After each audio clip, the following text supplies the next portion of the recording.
Good morning. Day 2 of hearings on our petition for rulemaking as submitted by the Coalition for Fair Port Practices.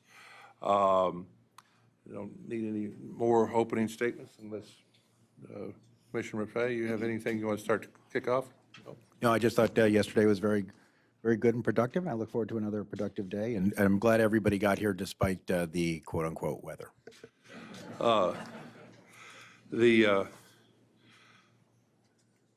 we have a short panel today, and then to start off with, and then we get into carriers and marine terminal operators. So, Madam Secretary, you want to lead us forward? Thank you. Good morning, Mr. Chairman, Commissioners.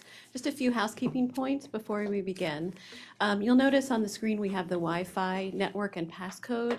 If you'd like to sign into that, you'll need to enter the Wi-Fi network name manually and select security level WPA2. Hope you're able to see that on the screen.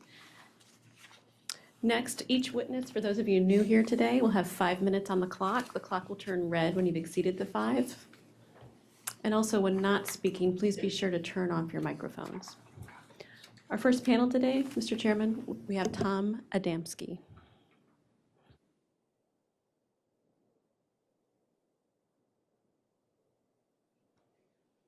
Okay, good morning. Good morning again. Thank you for giving me the opportunity to sit before you and present what we hopefully can share with you as to what we participate in every day, even more uniquely than probably everyone knows. With the advent of the big vessels, I don't think it's any big secret that changed the dynamics from when Malcolm McLean started off with the first 28-footers and then got to the big 35s and all the other good stuff that's attached to it. I don't need to elaborate on that. And I think the other thing that has caused a dramatic change also is in 2008 when many of our steamship line friends elected not to be in the chassis business anymore, thus creating even more of a complete change as to what, how, where, and why we're doing things and how we go about doing it. And I think just for all arguments purposes, it comes down to, basically very, very simple things. It comes out to what it costs to do a move vis-a-vis what it did cost to do a move and all the other good stuff. And I think what we'll end up having to sit down and understand, and I think it has to be put into some perspective, where we are using door moves, which I'm sure everybody's familiar is where the steamship line bundles up everything and takes care of the taxi cab to get the driver out of the line and all that good stuff. I'm being facetious to say the least. But the point being, I think it's an imperative that those that are participating in the door moves, specifically the trucking companies that have to participate with the clients that have this tariff filed with you people, that they be included, the truckman of record that is decided by the BCO and or the steamship line, whoever, as an addendum and an attachment to access the information that's on that in that tariff. Because singularly, if a truckman is designated to be, if you would, the truckman of record, he in fact has no access to that and really doesn't understand quite, in fact, what the rules are. And when I'm saying about the rules, it all comes down to arithmetic. It comes out to dollars and cents with the chassis supply, the free time that's involved, the demurrages, whether in fact they fall into extended demurrage times and or extended free times with the chassis. This presents a problem when there is a problem. If everything is silky smooth, everything is whipped cream, it's the best sandwich that you ever had. But when it gets into ugliness, that's when it gets into being a problem. And I think, without question, there is no reason for the BCO and the steamship line not to provide the truckman of record that was designated by the BCO and or the shipper, and the steamship line, I should say, access to that information that he is going to be involved in. I'll give you some reasonable examples of it. Most times when the steamship lines are involved, they in fact will provide a chassis. And as we know, when they exited the chassis business, it's sort of, they're exiting and not exiting, and they're somewhere in the middle of this. And that's a big issue, because quite frankly, when they have the chassis that they've provided to, and there has been in our trade journals, some good submissions by the folks that were directly involved as to what the transactions were that took place. These transactions involved purchases, but not purchases that there were direct disbursements. These were taking in credit procedures for X amount of time with X amount of dollars allotted. So just for argument's sake, let's say you have a deal where you're using chassis and you're saying you can only use those chassis from one specific IEP, and that's IEP A. IEP A has a deal with the steamship line that provides, just for argument's sake, $5 a day for the chassis. However, the chassis provider, the IEP, says, geez, we've got to provide 50 chassis for this particular move for this BCO. We don't have them necessarily in order for the truckman to take them. They're in inventory, but they're not in roadable order, and the truckman determines that. There are no chassis available. You have to use another chassis. Now, just for argument's sake, if I was in the IEP, and me being greedy, why would I want to allow $5 a day when I can get $25 a day, or if you would, $24.95? That drives me nuts. This is not Walmart where we're getting chassis from. I mean, $25 a day and give you the chassis for $5. But I'm saying that that doesn't happen, and they don't do that. But logic tells me that maybe that possibility exists. You then get the truckman to go in at 6 o'clock in the morning when no one's usually up, and you say, there are no roadable chassis to pick up, so I have to get someone else because no one wants to pay for truck ordered, not used. The box is going into demurrage that day, and there's no reason for it not to be, because they have records that will be generated by 9 o'clock that morning that suggest there were, and in fact there weren't. So then you pick up the load, drop it, and all the other good stuff that's attached to it. You get the CY, where the big BCOs use multiple trucking companies to drop and pick.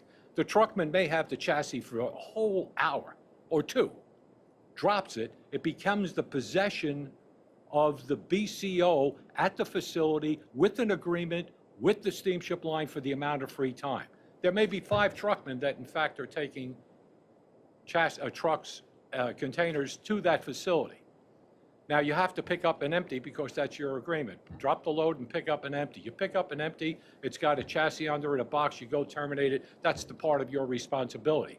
However, the provider of the chassis, if it wasn't the chassis that in fact was submitted as a chassis to be used on that particular movement, doesn't recognize that, so they want to bill you at $25 a day on and on and on for whatever period of time. The BCO ends up keeping the box out there for 30 days, for argument's sake, and has that agreement, if you would, with the steamship line. All of a sudden, you handle the chassis for one move, 1 hour, and you're getting a bill from our best friends for roughly $600 or $700. You don't even have to be a Polish guy like me to sit there and understand that's poor economics. It doesn't work. And you get into debates on this. It, in fact, requires that they who are the players, in fact, have access to that. That's a big issue. Now, with the big ships and all the good stuff, I'm talking about New York, but I've gotten phone calls because, quite frankly, with what I do, I hear from people up and down the coast. We're not unique in New York with the big vessels coming in.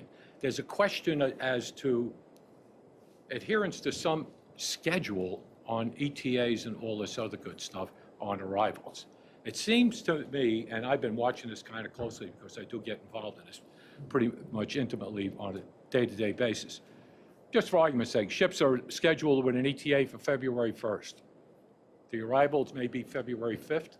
The arrivals may be February 10th. They'll have those kind of variables. But then the bunching comes up. Now you have 5 trucks to do the work that was coming in supposedly on February 1st, but now on February 5th, you've got 3 other ships because another one was not early, they're very seldom if ever early, was maybe coming in from the week before, and you've got a bunching issue where you don't have, say, 25 boxes to move. You've got 75 that have got to come off in 4 free days. That's becoming a problem. I think what, in fact, has to be put in place, and I don't know how it does, but somewhere along it's got to be talked about. That has to be adherence to ETA, so that, in fact, the people who are doing the warehousing have a grasp as to what this is and all this other good stuff. So how do you do all this stuff? And I know you're having public hearings, and I'm glad that you're doing it, and I think it's important that you do that. But I think one of the most important things is everybody adheres to rules. That's why we have red lights, green lights, and yellow lights. However, everybody knows what that's supposed to be, but if there are no cops, people will abuse it. And if they know there are none around, they may abuse it even more. Point being, somewhere along the line, we have to have the laws, or rules, I shouldn't say laws, rules that are in place where a conglomerate of folks that are involved in the industry sit down and participate and advise you folks who are the cops. You're the guys that call the shots. Excuse me, Mr. Chairman, we're at 10 minutes. I just want you to know. Thanks. What do I've got? 2 more minutes? Okay, all right. Somewhere along the line, we have to have where, in fact, when you hit the hammer down, there's adherence to it, but there are rules that are specific. One other thing I want to just bring out. New Jersey Motor Truck has been around 103 or 104 years, and they suggest that I was there at the opening. I wasn't. It was a few years after that. But anyway, be that as it may, I've been here since day one when they still had bogies and more McCormick lines and American Isthmian line and all this other good stuff. Point that I'm trying to bring out. We had participation, especially in the Port of New York, with a lot of American flags. Right now, there are no American flags other than the one guy that has a truck outside of PNCT that says sells Philly cheesesteaks. We have no terminal operators that have U.S. interest other than they have foreign ownership. We have all the steamship lines that have foreign ownership. Now, with all due respect, and there are friends, they come from every continent, we respect them with all due respect for everything. However, what comes and becomes prevalent without question is the pictures of the dead American presidents that make many, many decisions. When we, in fact, have problems at Port of New York, most densely populated state in the Union, and at exit 14, 14A, 14, 13A, you have probably the biggest transportation between the hours of 5 in the morning and 9 in the morning, and then again 3 in the afternoon till 6. Condensation of everybody you could possibly think of that comes there to participate. We are open in those particular times. There is no one that's either in Switzerland or in Tokyo or anywhere that much cares that there's a problem at exit 14A that was compounded because we didn't have adherence to rules that are in place that everyone has to adhere to. Big issue. Other issue. One more, and then I'm going to let you throw whatever grenade you want at me. But anyway, one other issue.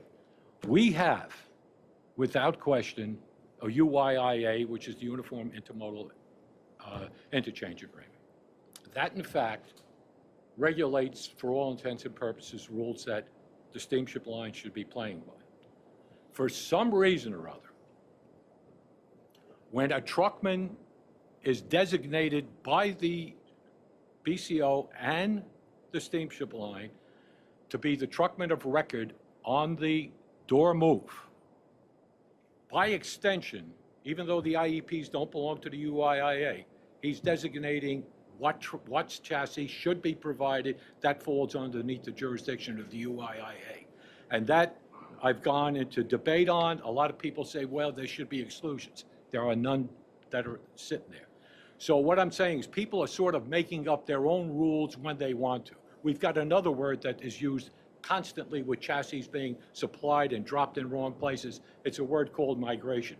I remember the Swallows of Capistrano. That's the migration I knew. Those are repositioning charges. Nobody's bashful about charging the truckman when you do something where it is. But when a truckman now, and I'm sure you heard this yesterday because I was talking to Bob Leaf about what's happening when you got to pick up one chassis for one box, another chassis for another one, then you get a regular merchant haulage move where you can use your own chassis and afford the customer a reasonable number. That all has to be put into some perspective and rules set that everyone is in agreement with every asterisk that you can think of. That in. Thank you, sir. We're going to have to. Okay. I'm ready, whatever you may have to. You've certainly covered an awful lot of territory. The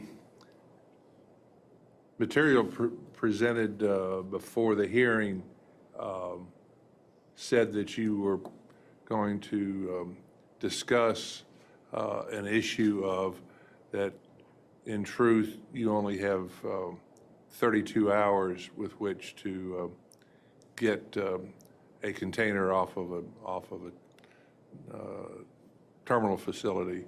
Could you, within a reasonable period of time, discuss that Yes. that particular issue solely? Specifically, everyone knows that you have the 4 days free time and all that good stuff. And it's either 32 or 40 hours, depending what terminal you're going to. It might be 44 hours or 48 hours. But for the most part, it's right around the 32 to 40 hour free time in order to pick up a box. Now, let me just give you an example. It's just plain arithmetic. Let's say you have a ship that comes in and has 10,000 containers, just for argument's sake. The first day, and just for argument's sake again, let's go on the assumption that the terminal that it came into can provide you a discharge of a truck movement of 3,000 containers per day. So that's 12,000, 10,000 should be whipped cream. However, the paperwork and all the other good stuff that's involved, they only pick up 1,000 the first day. The second day, they come in and they pick up 1,500. So we have 2,500. So now we have 7,500 left to discharge, to deliver in 2 days, and the maximum that the facility can do is 3,000 an hour. So 3,000 a day, I should say. That makes 6,000. So you got 1,500 in limbo. So what do we do with them? Just say, okay, you couldn't get your paperwork in order and your ETAs, just because they've been somewhat convoluted and all the other good stuff that I attached to that before, you're in deep doo-doo. You're going to end up having to pay because there's only so much that we can accommodate. Somewhere along the line, there has to be an equation, some quantum mathematics that can evolve and come out with what the anticipated discharge is as far as volume is concerned, what the characteristic of the terminal, some terminals are bigger, some are smaller, so that in fact that can be shared with how in fact you come up with the conclusion of the 4 free days. Maybe, hell, you can do it, excuse me, I shouldn't say that. Maybe you should say that in 2 free days, but being facetious in that regard too. You have to come up with finite rules that accommodate these magnificent vessels that they're bringing in, but they also bring in a host of re-regulatory practices that have to be put in place. And that's where I'm. Thank you. And I do want to comment that Bill Shea with Direct Chassis Link was supposed to be on this panel as well today, so that there would be the balance over on the chassis side, and unfortunately he had a personal situation where he couldn't be here. I'm going to turn to my right and see Commissioner Dye, questions that you may have. Thank you. Thank you for your testimony. Okay. And do you support the petition that's before us today? Did you have a chance to review it? And Yeah, without question. Okay, I think good. what we're doing here today, I think you should do it probably once every 6 months, but somewhere where it's warmer and not snowing. But we drove from Jersey, but I'll leave that alone. We agree. That was a dance. But I think you need, without question, the input of representatives of all the participating players that are involved here. I mean, totally. And you need to sit there and say, okay, this is a real world. Now, for us to suggest, for what it's worth, that this will straighten itself out, it's going through too much of a convolution right now with the different size vessels. All of a sudden, we heard that a couple of the big players are saying, we're not going to build any bigger ones. We're going to sort of watch what's going on. Then I'm hearing some other stories that because we don't have the ability with the cranes to go over if you pulled in on the port side, the starboard side, all that other good stuff, turn the ship around, go somewhere else. There's all sorts of tap dances going on in that regard. I think every one of us have to be cognizant of what's going on so that we can make the appropriate adjustments to, if you would, facilitate the jobs and the customer needs for everyone. This industry supplies loads of guys. We're New Jersey Motor Truck. We have between 400 and 500 members. But there are 50,000 people that sit there and depend on whether they can get a meatball sandwich tonight because of this industry. It's important. And I'm not saying the meatballs are important. I'll leave it at that. But the point being is there are a lot of people that depend on us making, if you would, prudent decisions from the input that comes from all the players. You guys are the chiefs. Call the shots and make it work. Thank you. Okay. Commissioner Maffei. So we went from pepperoni yesterday to meatballs today, so we're setting ourselves up well for eventually lunch. Mr. Adamski, thank you very much for coming down today. And it's not an easy drive.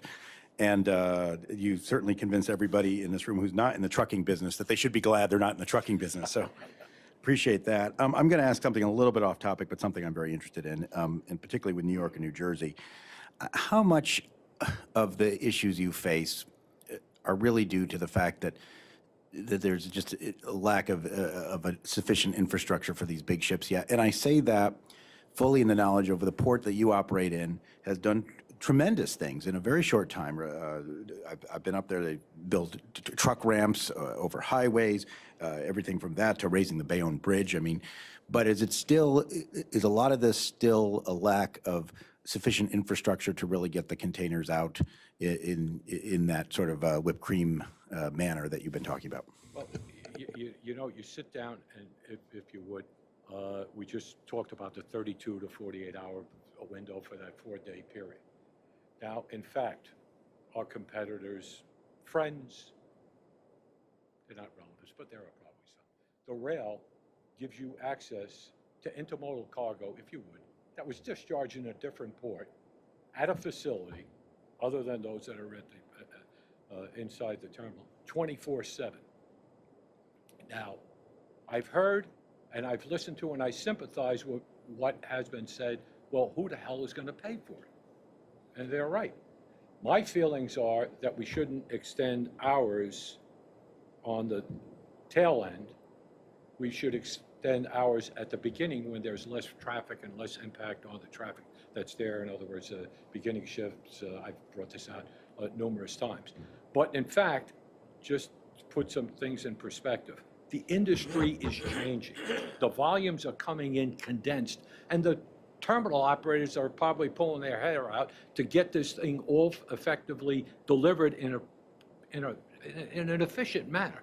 And I think if you can't sit down and put together what I said before with the volume of discharge, and then take a look at what in fact you're offering, and not look at some sort of method of extended hours, and you take a look at it. Here's Dunkin' Donuts, for all intents and purposes, open 168 hours a week. Now, why in God's name would they open up 40 hours a week, if you would, and still have to pay the rent, have to pay the insurance, have to pay the guy to clean the place, and all the other good stuff? Right now, with the one shift that you have in place, that pays for the rent, the electricity, the sewerage, the taxes, the overhead of the people that are there, because some people you have to pay with security and maintenance and whatever else 24/7. So if you were to increase the volume of time that you're making cargo available, a la the 4 free days, and made them actually 4 days, not 32 hours or 48 hours or whatever that equation comes out to. If you were able to do that and say, okay, my direct expense for that is actually the salaries that I have to pay the people that are going to have to man it. And probably a good portion of them are already paid for with the first shift that has, at this point in time, embraced it all. You know, and if that equation, of course, all you're doing is adding labor. The machines are there. You're not going to buy a whole bunch of new machines, because when they're parked after the first shift, they're taking up space for parking space for all intents and purposes. If you utilize and maximize that asset, making the availability to the cargo, the trucks don't work, if you would, 7 to 5, 8 to 5, or 9 to 5. They work pretty much 24 to 7, all the other good stuff. One of the other things that has popped up are ELDs. I don't have a real problem with ELDs. It's a safety factor without question. But the ELDs document without question with a GPS where the truck is, how long it is, and the whole bit. And an example, just for argument's sake, if you were going from lovely Port Newark, Port Elizabeth, or Bayonne, or Staten Island, whatever the case may be, and just for argument's sake, you're going out to Harrisburg, it's 186 miles, and you were dropping a container and picking it up. For all intents and purposes, on the predicate that the truck is adhering to all rules as far as 55 miles an hour, he's there in less than 4 hours, drops and picks, comes back, he's honoring his 11-hour requirement with the ELD, if he could get in and out and all this other good stuff. But you can't, because there is an understanding. If you're going to do, you know, the one terminal has 3,000 capacity for the trucks, that's, you know, if you're going to do the 8 hours or the 10 hours, whatever you want to do, that's 300 an hour. You got to understand that there's going to be a line. So anyway. Okay, so it's not so much the physical infrastructures that we're not utilizing it enough hours in a Right. 24-hour day. Okay, thank you, Mr. Chairman. Thank you. As I've heard these comments yesterday and today, I do want to just make the observation, if I may. I was reading a case that the commission ruled on unanimously on the issue of congestion, and they were talking about all of the new larger ships coming in, and inadequate dock, inadequate trucking, et cetera. And as I was reading it, I couldn't help but smile because it was the commission speaking in 1948. You got a point, without question. And now, No, my point is this has been a universal issue, and it seems like we do continually find efficiencies and whatnot that work through these issues. So we do appreciate you coming in. It's an issue that we're going to continue to struggle with. Again, sorry that we couldn't have the chassis perspective today.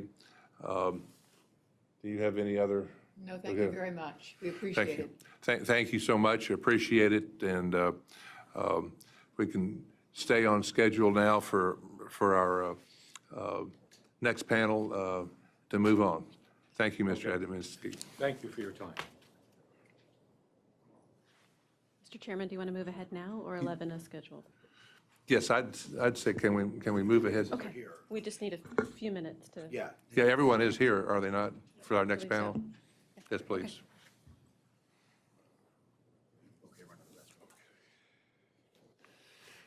Yeah. Do you want to do 10 minutes real quick? Let's do 10. Okay, we'll do 10 minutes. Go ahead. Freezing. It's perfect. Excuse me. Okay. No, Freezing. freezing, perfect, freezing.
if we can reconvene our second panel. Madam Secretary, if you would introduce our guests. I will, thank you. Today's second panel is led by Mr. Richard Craig, be followed by Mr. Paolo Magnani, Mr. Howard Finkel, and Mr. John Butler. You can go ahead. Okay. Thank you, Commissioners. Appreciate the opportunity to speak at this hearing and hopefully to dispel maybe a couple of misconceptions that I heard yesterday. I do want to be clear that I'm here on behalf of MOL America. I do not represent the new Japanese merged company, Ocean Network Express, that's slated to commence operations on April 1st. I believe it should be well understood by now. I think it's been clear that demurrage and detention charges are for the purpose of facilitating as efficient a supply chain as possible. Demurrage is primarily intended to expedite the movement of cargo through the marine terminals. It'll probably be better addressed at the next group, but these facilities are not intended to be used as storage facilities. Space is limited, and the terminals represent some of the most expensive non-residential waterfront land in the world. Primary collective interest for all of us is to ensure that the marine terminals remain as fluid as possible. This in turn means the containers must flow promptly through the facilities. Nevertheless, my organization, MOL America, does recognize that there's extenuating circumstances which can prevent the movement of containers in and out of the terminals. At such times, MOL does attempt to proactively avoid imposing unfair charges, and we have a well-documented process for dealing with any disputes that remain after the fact. I was frankly a little disappointed yesterday to hear the results of a survey that didn't paint us in a very good light, but not knowing the methodology of that survey, the questions, the nature of the relationship of the parties that might have been surveyed, and how we might compare with other parties, I really can't address any specifics there. I will say that I meet with have been meeting over the last several years with a large cross-section of our customers, large and small customers, BCOs and NVOs. And I got to say, this issue doesn't really come up when we're talking about concerns and problems that our customers face. So I think that to the best of my knowledge, the process that we have in place works reasonably well, has been for the last several years. We did take corrective action with the problems that occurred earlier on, and I think we worked things out for the most part to the mutual satisfaction of the parties involved. I've said repeatedly that I'd welcome hearing from any party that feels that they've not been treated fairly by MOL in this regard. Depending on local practices, demurrage charged by the ocean carriers can be something of a pass-through from the terminals. We pay the terminals based on their tariff and the relations, and then we charge our customers separately. In research in preparation for this meeting, for this hearing, I've gone back and starting with a series of, say, events, going back to 2012 with Hurricane Sandy, MOL has in aggregate absorbed more in demurrage expense from the terminals than we have collected from our customers. We're net out of pocket here. To say that this is a moneymaker, a revenue opportunity for MOL, it's not the case. It's not a profit center for us. Detention, or use the term per diem here, these charges are also intended to expedite the movement of containers and chassis. While the daily detention charge, yes, it does exceed the cost of the assets, whether it's $3 or $30 for a chassis, as we heard yesterday, the detention charges are greater than that. The reason for the detention charges is to not hinder the prompt movement of assets back to where they're needed for the next move. The cost of the asset itself is not relevant here. Ocean carriers must maintain a disciplined, balanced equipment flow, what we call the matchback. We're under a lot of scrutiny from our headquarters. What comes in has to go back out, largely on a vessel-by-vessel basis, so that the containers are in the right place at the right time for the next movement. Otherwise, when we get out of balance, when we're not achieving the matchback, we can face very high operational costs for the dislocations and great risks of not being able to cover downline bookings overseas. We can go into this in a lot of detail at the right time. We had the hurricane issues in recent weeks, caused disruptions to our matchback. We're under a lot of pressure now to get the boxes back for the Chinese New Year rush and so forth. Everything's got to work seamlessly and fluidly to keep the network going. That's the real issue with these charges. MOL's business model most definitely is not built around collecting demurrage and detention fees. We want to keep our assets moving. We want to keep our network fluid. Ironically, some of the parties that press us on this side for special arrangements to hold on to the equipment often at the same time are pressing for equipment availability to cover bookings overseas. So we're getting it on both ends. Similar to demurrage, MO attempts to avoid unfair charges for detention when return of the equipment is not possible, and our same dispute resolution process applies here. I want to be clear that demurrage and detention terms are subject to negotiation in the marketplace. The ocean transportation market is extremely competitive. If a party does not like how one carrier handles the demurrage or detention situation, the party is free to negotiate different contractual arrangements. Party can freely switch to another carrier. Yes, there's a lot of mergers going on. There's still 10 or 11 major carriers out there. We compete fiercely within, across and within the alliances, and each customer is going to continue to have a large choice of ocean carriers going forward. The same does apply with the marine terminals, though it is a bit more indirect. There's no question that many customers make carrier and routing decisions based on using or avoiding particular marine terminals for any number of reasons. Any criteria that an outside entity were to determine as appropriate for prohibiting the imposition of such charges is going to be subjective. We've heard a lot about gray areas. What is terminal congestion? What is a weather event? Who's going to determine that? It's going to be controversial, any rules that were to get set up here. Also, situations such as severe weather events are disruptive and costly to all involved parties. We heard that yesterday, I think, how expensive this can be to us. Our own service providers, our own vendors don't stop the clock for us when we face uncontrollable expenses for vessel hire and so forth. Why are we the ones to be caught in the middle here? Why should we be predisposed that we would be incurring the risk for these costs? Somehow that just doesn't seem fair to me.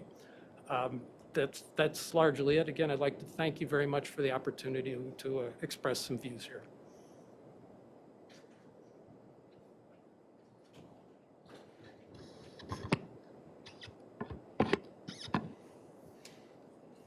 Good morning, Chairman Curry, Commissioner Dye, and Commissioner Maffei. My name is Paolo Magnani, and I'm the Executive Vice President for MSC USA. I would like to briefly emphasize three specific points. Demurrage, detention, and per diem are indeed very, very complex issues. Ocean carriers still have costs when those charges are waived or discounted. Those charges are differentiator upon which carriers compete. Most do not realize the complexity of these charges, since most customers operate only in one or few ports. Let's take an example for the demurrage charge. There are differentiations regarding actual free days.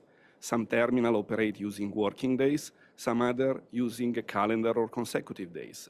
So 5 days, for example, do not always mean the same thing. Also, some ports consider the discharge date as the first free day, some consider the day after as the first free day, and some consider the time of discharge to determine whether that day should be counted or not. There are ports that grant additional free time based on volume on the same ship. Some other consider commodity, and others consider the type of containers, like reefer or platform, and all differentiate by size. A few terminals also have agreement direct with clients that determine when their free time is extended.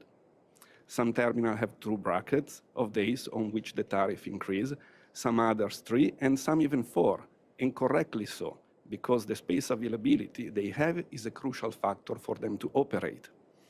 To make things even more complicated, there is an ongoing problem of the different interpretation on a worldwide basis of the terminology.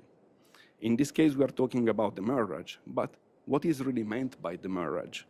While in the USA it is generally clear, in other countries they refer to demurrage as something entirely different, and consequently foreign shippers or receivers may be negotiating for a different free time than what they actually intended. Ocean carriers still have costs when charges are waived. It is commonly misunderstood that when a carrier waives one of the charges, like detention or per diem, nobody loses money. That is actually not true. The carrier, in all cases, will have to pay charges like the long-term lease of the container, the chassis if the box is mounted, or the energy cost if the box is a reefer. Those are just examples. Even just extending the free time could have a very real cost to carriers. Another ship may arrive and that box could end up below some new boxes just discharged. To deliver the container, the line will have to pay the terminal additional charges to reposition the box on the top. There are even more hidden costs, especially if we differentiate between import and export. So when speaking of waiving or extending these charges, it is important to ensure that everyone understands that there is only one sure payer, the ocean carrier. The charges become a differentiator upon which carriers, all of us, compete. I mentioned a number of differences and exceptions. Those could be seen as a negative, but in reality they're extremely positive. First of all, because they create competition among carriers. Second, because they give the opportunity to customers to choose between carriers depending on the condition in a specific port or a specific location. Understanding the various tariffs and charges of the carriers will lead to significant saving for shippers or receivers. A well-informed customer is one that is able to match the need of each of their clients and their commodity with the best suited carrier. Price alone is not the real differentiator. The price plus the rule associated with it is what actually really counts. Those charges and the way each line builds them and uses them create a real competition among carriers and should not be regulated because this would distort those factors in the marketplace. In conclusion, it is my view the complex issue of demurrage, detention, and per diem can be and are managed effectively as a commercial matter between ocean carrier and other stakeholders. Further regulation in this area is unnecessary, and the marketplace can address this without additional government intervention. Thank you for the opportunity to appear here today, and I will be pleased to answer any questions you may have. Good morning, Chairman Corey, Commissioner Dye, and Commissioner Maffei. Thank you for the opportunity to testify this morning. My name is Howard Finkel. I am Executive Vice President of Costco Shipping Lines, North America. I would like to try to fill in some important facts that I feel have been missing from this discussion. My first point is, when it comes to the obvious, clear-cut situations where a weather event closes an entire port, we routinely provide extra free time to our customers to return equipment. That's something that most terminal operators do as well on the demurrage side. When we anticipate and are well informed of a weather incident, we have called the terminal operators and request they give relief on demurrage. These requests are taken seriously, so the situation, in my opinion, doesn't present a problem, and I do not see any need for regulation. When the situations are less clear-cut, we look at them on a case-by-case basis. If the claim is we feel legitimate and the customer has made an honest attempt to return equipment on a timely basis but could not do it, we have provided relief. These kinds of situations vary from port to port and event to event, though, and I don't see how you write a national regulation to address that. I have been involved in this business for a long time, and I don't see a lot of situations where people can legitimately claim they have not been treated fairly. My second point is carriers' policies on equipment free time and detention are subject to intense competition that are generally addressed in confidential service contracts. Shippers put tremendous pressure on us to offer free time that is considerably longer than is what in the tariff and will withhold signing unless we capitulate to their demands. So this is not a situation where the shippers are pressured to return their equipment in an unreasonable time. Most of the time with these extra free time clauses, the shippers have plenty of time to return the equipment, even when there is a severe weather issue. This is a bit technical, but carriers have also been asked to write in stop clock provisions into our contracts, which means when the shipper calls the carrier and states the container is empty, we then have to immediately stop the clock on that day, and it could be the last day of free time. We have situations now where a lot of shippers nominate their own customer-nominated truckers. And sometimes when they have these customer-nominated truckers, they have these stop clock clauses in the contract. Now, what we try to do in those cases is say, okay, this is the date the stop clock ends. Of course, when you call, the detention clock ends, but you have 24 to 48 hours to return that equipment. Now, if we write that into the contract, that's good. However, we've been pressured to leave that wording out, and we've had situations where shippers have kept our containers up to 6 months. We had a situation where this happened. The shipper tried to sign the next year with us. We told them they'd have to make sure their customer-nominated truckers return the container within that time period. They said, we understand why you want that, but we're not signing with you. And if you put that verbiage in the contract, we're not signing. Very unfair, and we decided not to sign. Another important point is because the market puts pressure on us to provide extended free time in our contracts, free time becomes a net economic cost for us. It has been suggested by some that detention charges are a profit center for carriers. That is not the case. We would much rather have a quicker turnaround time on our equipment than having to calculate and collect detention. Like ships, containers cease making money when they sit idle. When a container sits at a container yard, that's a piece of equipment that can't be used for a U.S. exporter or be sent back for another import load. During peak seasons, idling equipment becomes a headache not only for the carriers, but the U.S. exporter and importer. If we were forced by regulation to extend free time even further, that adds extra cost to the carrier and may put additional strain on the entire supply chain that needs equipment to be available and flow freely. I can tell you next week I'm going to be down in the Port of Houston talking about this huge surge of resin that's coming. I'm going to get, I've been speaking about this for 2 years now, and I'm sure the shippers are going to be screaming because they want equipment. If you need equipment in a port, the equipment can't be sitting in a container somewhere just with extra free time. There is a misconception that the only cost associated with excessive free time is just daily lease cost or capital cost of the container. This is not accurate. As mentioned, an idle container means a lost opportunity to carry more equipment and to serve our customers better. Putting these basic points together, I don't see a case for new regulation here. I realize that the petition has several claims about port congestion and weather slowdowns in the past, but I didn't see many specific examples of situations where carriers could be characterized as being unreasonable. It should also be noted that today we are not experiencing the chronic port congestion like we did in 2014 and 2015. When you combine that with the fact that the market is already requiring carriers to provide extra free time, which is costly, it can hurt equipment availability during certain peak periods, I don't see the case for more regulation. I hope that instead of issuing new regulations based on what you've heard on this petition, the Commission will encourage supply chain members to communicate with their carriers if they think that a particular carrier has done something unreasonable, and if that doesn't work, go to arbitration or go to court or file a complaint with the Commission.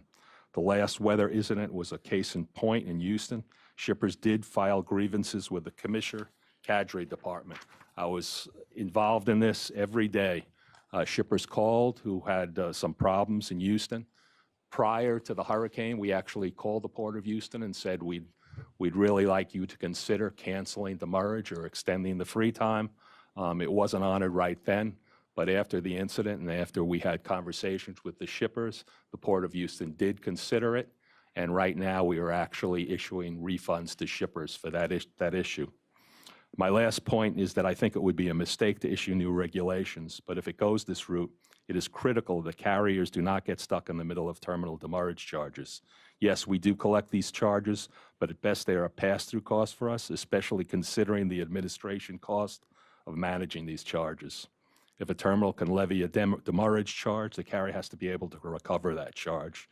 If you were set up a situation where this was not addressed, it would place an unfair financial burden on the carriers. I would like to say I've been in this industry 37 years, and I review every single contract we have with shippers goes through me. And a lot of times the sales reps say, we don't understand why you're arguing with us about free time. It's free. There's nothing free about free time. We should probably change this to container dwell time. I appreciate the opportunity to address you all here today and would be happy to answer any questions you might have.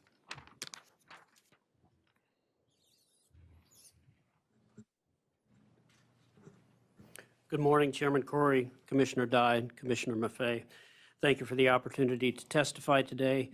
My name is John Butler. I'm President and CEO of the World Shipping Council. The Council has filed 2 sets of comments in response to the petition. I'm not going to try to summarize today everything we've said in those papers. What I would like to do is to highlight a few key reasons why the petition should be denied. I understand that the Commission is interested in port efficiency broadly, but we're here today on a specific petition, and I think it's important to address the details of that petition. The petition asks the Commission to transform carriers and marine terminal operators into guarantors or insurance providers for weather events, labor disputes, equipment shortages, and government cargo inspections. The Commission should decline that invitation on the grounds that the relief that the petition seeks is unsupported by the law and the facts. In addition, granting the requested relief would be bad policy. On the law, the relief that the petition seeks has already been rejected by the Commission in the very case that the petitioners rely upon most. That case is the 1948 New York 1 case, which the petition cites some 14 times. In the New York case, the U.S. Maritime Commission found that it would be improper to place responsibility on carriers for delays associated with pest quarantines, food and drug inspections, customs inspections, truck congestion, and port congestion. In short, the very case that petitioners rely upon most stands for the proposition that the Commission should not grant the petition. The other important legal point is that the petition offers a legal standard that is inconsistent with the Shipping Act. The touchstone for the petition and for yesterday's testimony is whether a delay is, quote, not the fault of the shipper or the trucker. It is correct that someone seeking relief from the Commission can't have caused the problem that they're complaining about, but that is only the beginning of the analysis, not the end. In a Section 10D1 case, the statute requires the Commission to look at the behavior of the marine terminal operator or the carrier and to ask whether that behavior is unreasonable. The focus is not on the fault or lack thereof of the shipper. The standard that petitioners have offered looks to the wrong parties. And as a result, the petition provides no useful guidance to the Commission in deciding what carrier and MTO practices are just and reasonable and which are not. That is a fatal flaw, and the Commission cannot adopt a rule that uses the not my fault standard as its foundation. On the facts, the World Shipping Council in its first set of comments addressed the facts presented in each of the verified statements attached to the petition. Almost without exception, the verified statements demonstrate either that disputed charges were substantially waived, that the delays complained of were caused by the government, or that the delays had been caused by labor slowdowns or weather. The most common demurrage trigger raised in the testimony yesterday was government inspection of cargoes, something that cannot be laid at the feet of carriers and marine terminal operators. Those situations would not result in relief under any rule that could be drafted under the applicable statutory authority and the Commission's own precedent. There has been a lot of frustration expressed, and I understand that the frustration is genuine, but the record here is very thin in terms of how often there have been situations that are arguably unreasonable under the Shipping Act. Finally, detention and demurrage charges, the situations that trigger them, and the resolution of disputes over those charges are very fact-specific. There is already a mechanism in place for an aggrieved party to bring a complaint to the Commission where a proper review of all of the facts can be made. That has not occurred. No party has brought a reparations case dealing with detention and demurrage at the Commission in recent times. And as a result, the Commission does not have the experience of litigation to help it define the issues. In no small part because of the work that Commissioner Dye has done with the supply chain innovation teams, there is substantial work being done today to make America's ports more efficient. The trade press regularly reports the efforts to create those solutions, from new software products for managing free time and container movement, to the trucker appointment systems being considered in New York and New Jersey, to the port-wide information sharing system being piloted by the Port of Los Angeles. The marketplace should be allowed to continue to address the many complexities of these issues. At the end of the day, the petition asks the Commission to wade into the business of allocating commercial costs and risks that are today allocated by the market. This petition does not make a persuasive case for the Commission to accept that invitation, and the Commission should deny the petition. I appreciate the opportunity to testify. I'd be happy to answer any questions that you might have.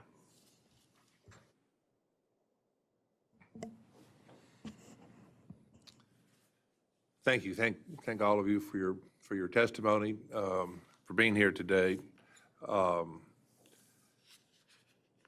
Yes, a number of questions. I likewise have wondered, with the millions of containers that are coming into the country every year,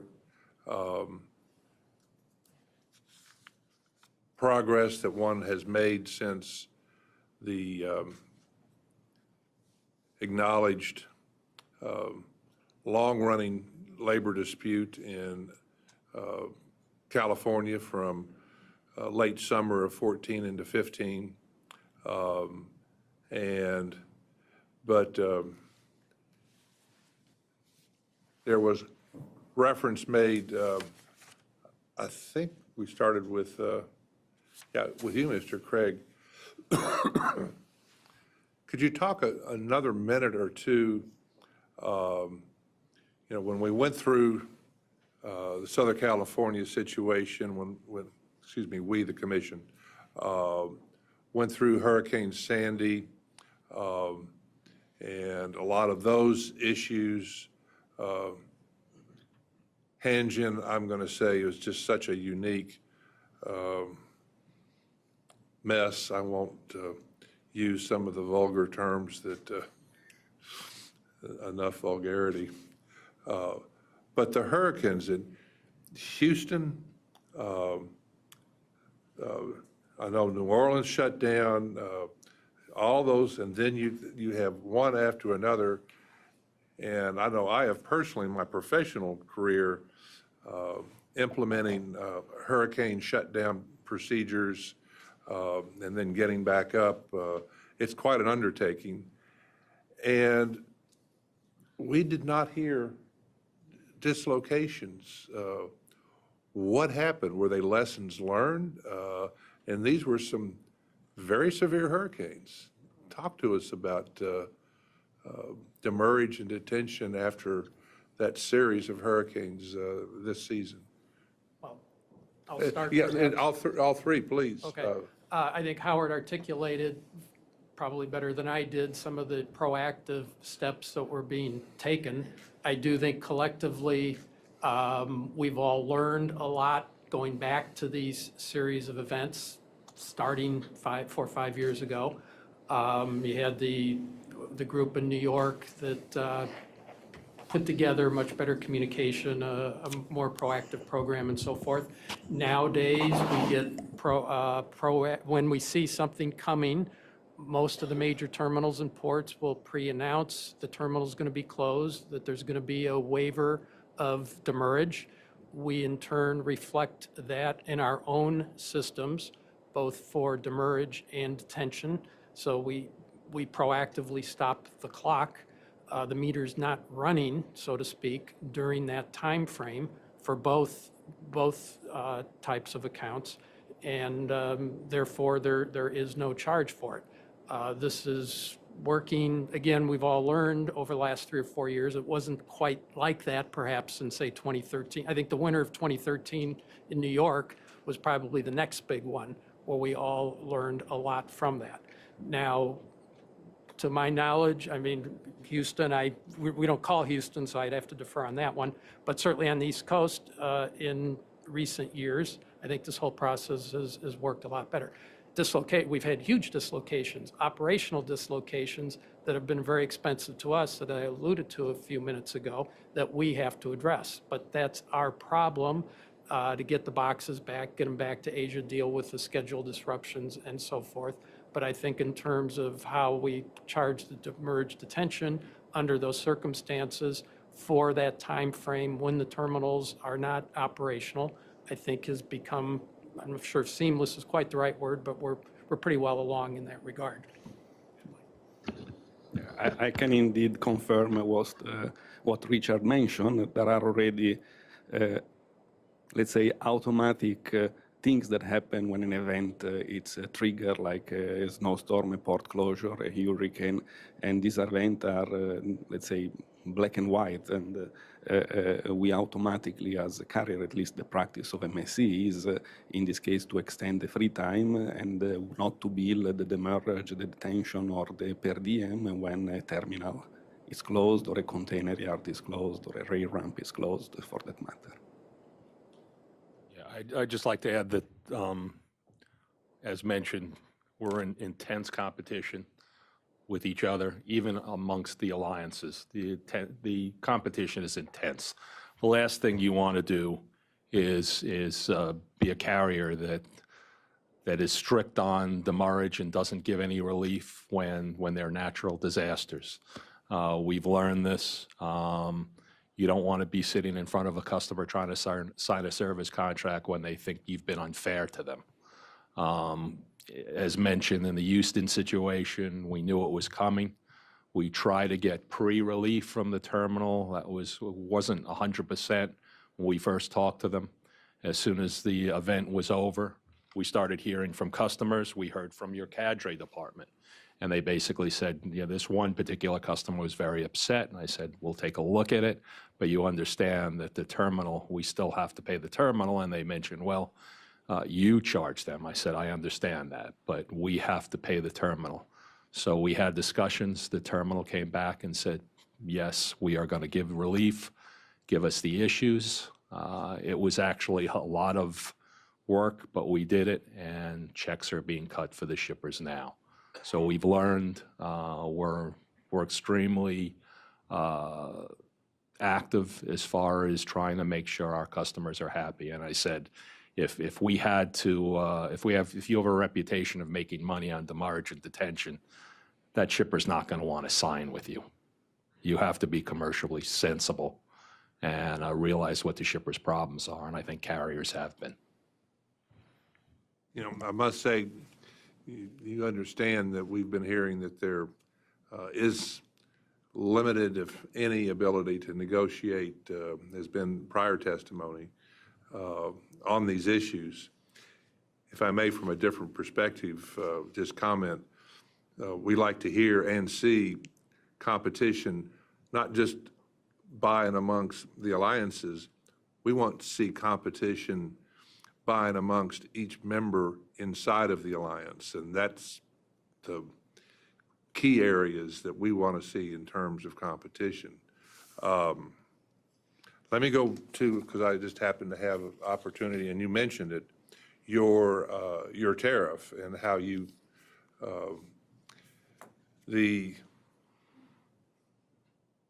I don't know if you've done this analysis. If you were to take your tariff and put it beside the petition,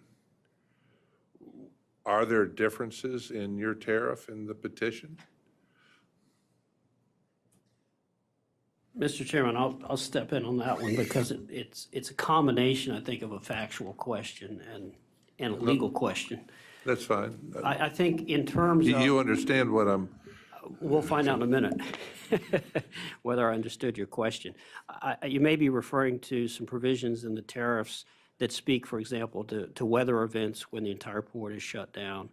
In that sense, and I think you've heard the testimony today, what's being asked for has already been granted by not only carrier tariffs, but also terminal tariffs. So I don't see any problem there, and therefore I see no reason to regulate.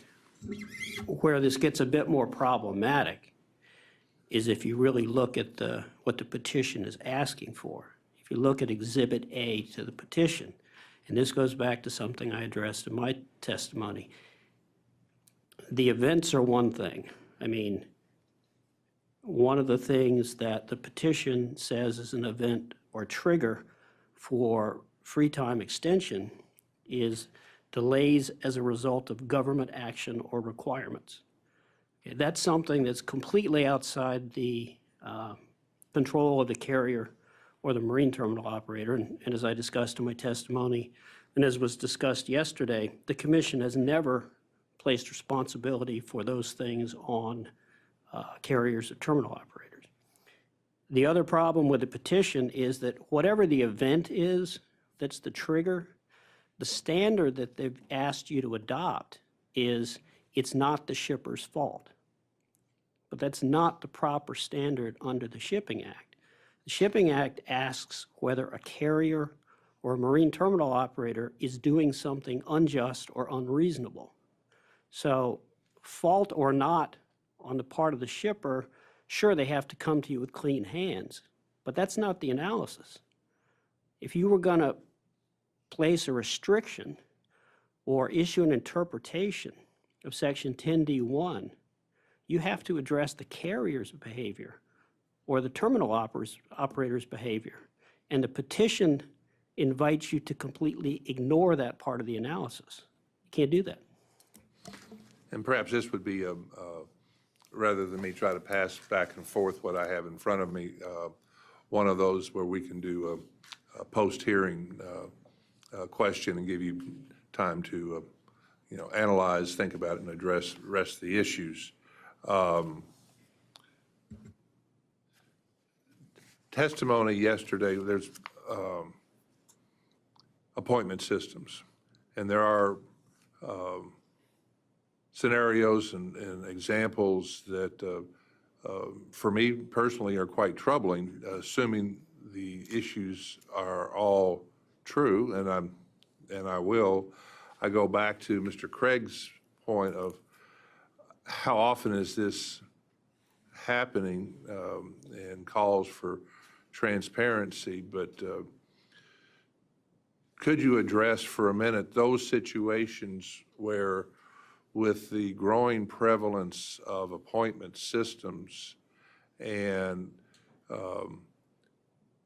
beneficial cargo owners saying, we call for appointments and we're told none are available this week, it'll be next week, and the appointment that's available is outside of their free time.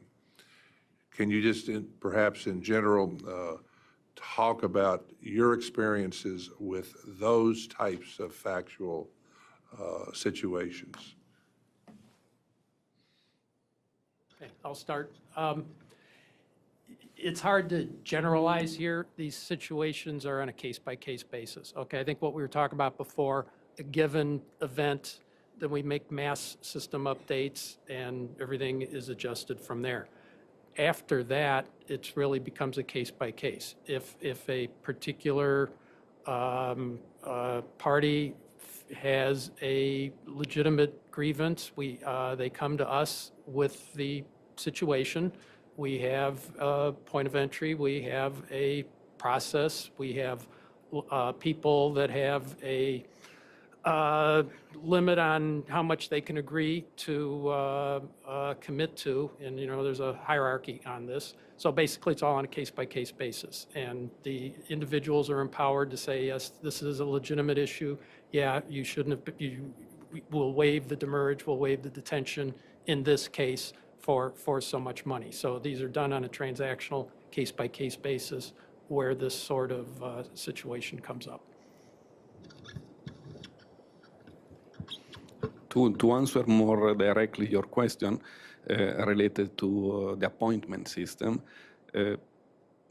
I am part of the escalation process in a Mediterranean shipping company whenever there is a problem or a dispute on a demurrage and detention charge. I'm actually the top escalation point, and I often deal with cadres on this issue and many issues.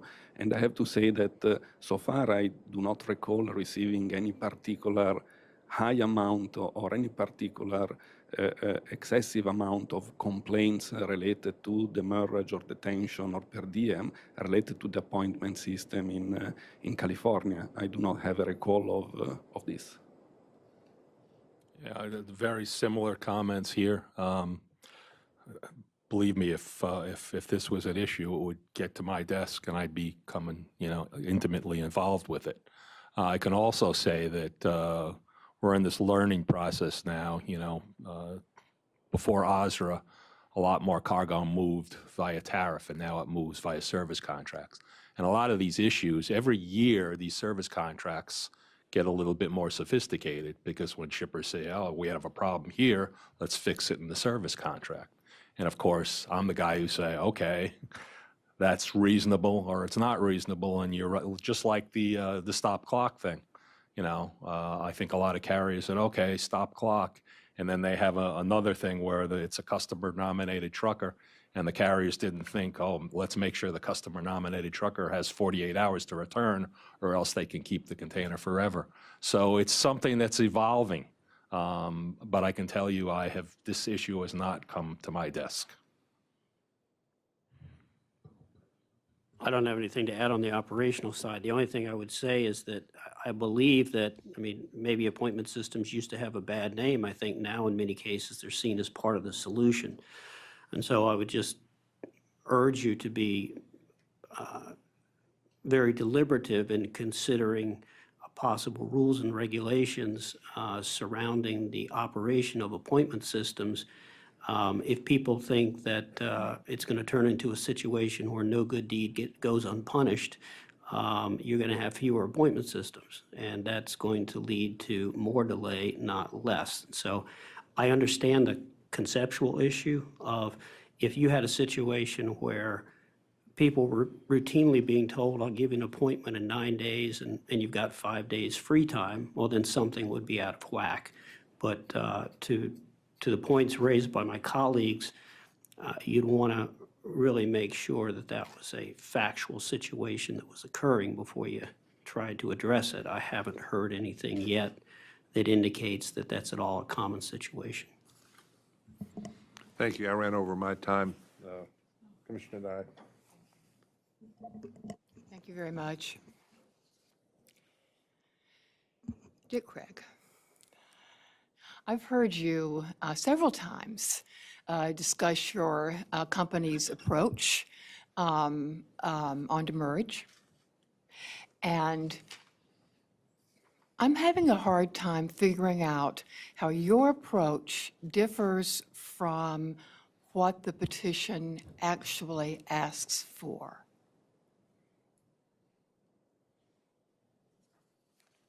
When they and I'm not reading from the petition itself. This was the handout that the shippers actually circulated yesterday. So if I have you at a disadvantage, I apologize, because this is not an inquisition. Despite I've sat in your chair and I know it can feel like that, but it is not.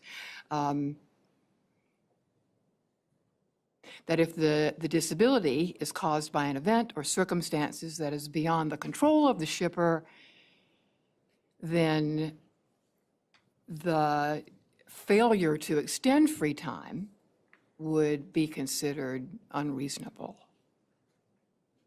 Are there events that are beyond the control of shippers where you don't, on a case-by-case basis, consider waiving demurrage?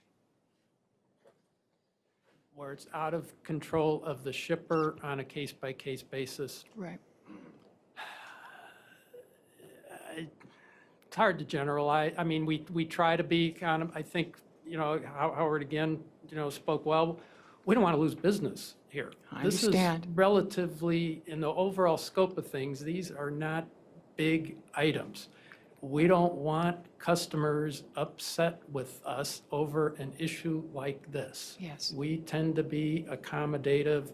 We don't want this being held as a gun to our head at the next service contract negotiation, because this is not really what's at issue.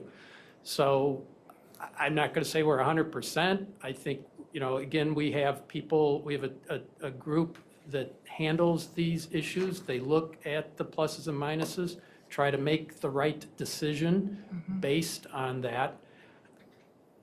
Certainly the philosophy, the intent is to be accommodative, and the intent is to be reasonable. I mean, I Right. think that's about as much as I can say here. Sure. Do you have any idea how much it costs you to administer all this, all the case by case? Too much. Right. We've probably, we've got a group of people that handle a lot of issues.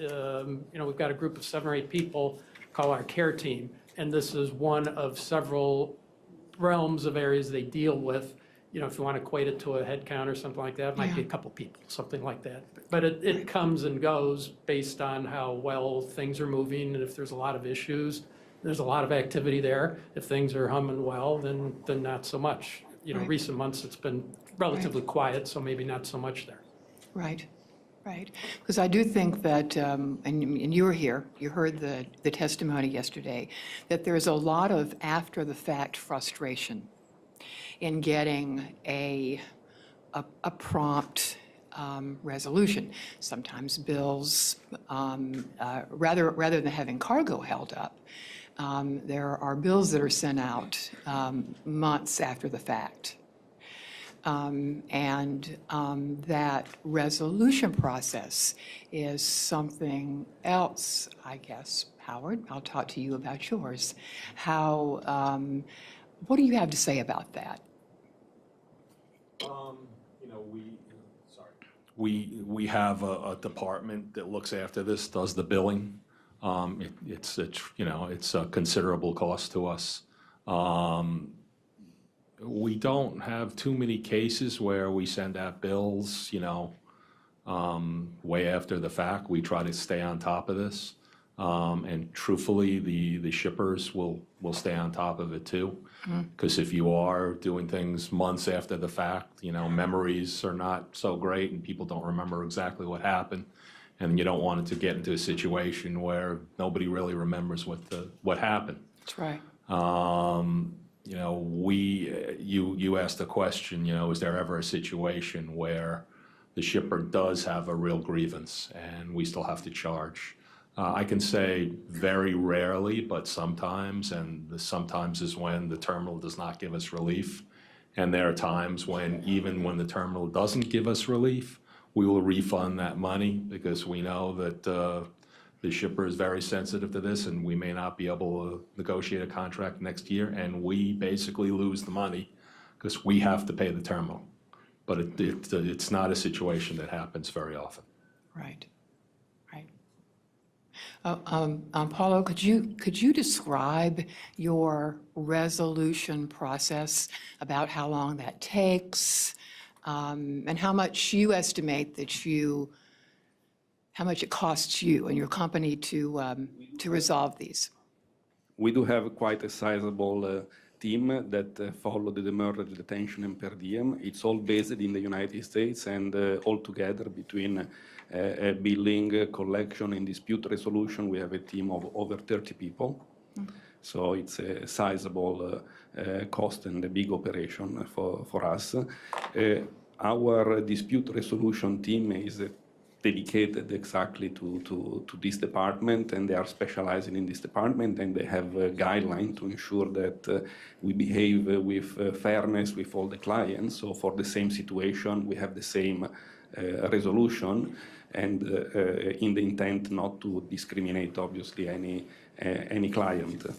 So it's a complex issue, sometimes compelled as well by the fact that the billing is based maybe on EDI, and you have to investigate EDI transaction between the depot and the line. So sometimes it can take it can take longer than what you wish, but my experience when we deal with cadres in the past is that within a month, month and a half, usually we have a resolution maximum. And this is for the most complex situation involving maybe dozen of containers. Okay, thank you. Thank you. Yep, the chairman, Howard, had referenced that your tariff was one of the ones that was pulled out, and I guess I have to put these on. And when the carrier is for any reason unable to tender for delivery during free time will be extended for a period equal to the duration of the carrier's inability. And there were a couple others that were pulled out along those lines. But the petition asks that if the common carrier or marine terminal operator is unable to tender for delivery or receive equipment, and the disability is caused by an event that's beyond the control of the shipper, which is actually a little bit narrower, the free time would be extended. Okay. Anything else that I'm missing? No, but as I said, on real time, that is happening. Right. And the competitive nature of our business is, I mean, we've had situations where a shipper has extended free time, like more than is probably reasonable. And then maybe an incident happens, and within the period of that free time, the incident is settled. And then they've come back and said, well, maybe we have 13 extra days free time, but since, there was an issue, we want 15 days, but the issue was already settled. So you get sometimes caught into these technical issues where, we're really trying to be reasonable.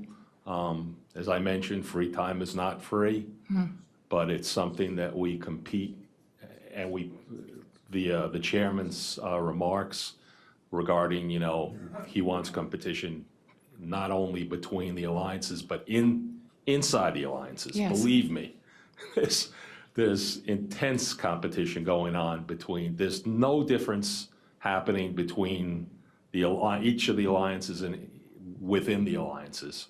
We compete savagely to the point of a lot of times we lose a lot of money, and this can become a real money loser as far as free time, because, say it again, there's nothing free about free time. Yes, thank you. John? Commissioner Dye, if I may, the question's been asked twice about the difference between certain tariff provisions and the relief sought in the petition. And I just want to make sure that we recognize that there's a huge difference between commercial practice and call it a regulation, call it guidance, et cetera. Any official action by the commission is used in the request is that the commission essentially make a statement that one way or another says you can do this and you can't do that.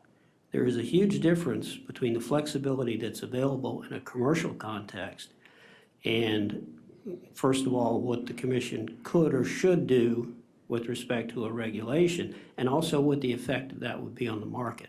Because anytime you limit flexibility, the converse is you've just reduced competition. And that's an absolute.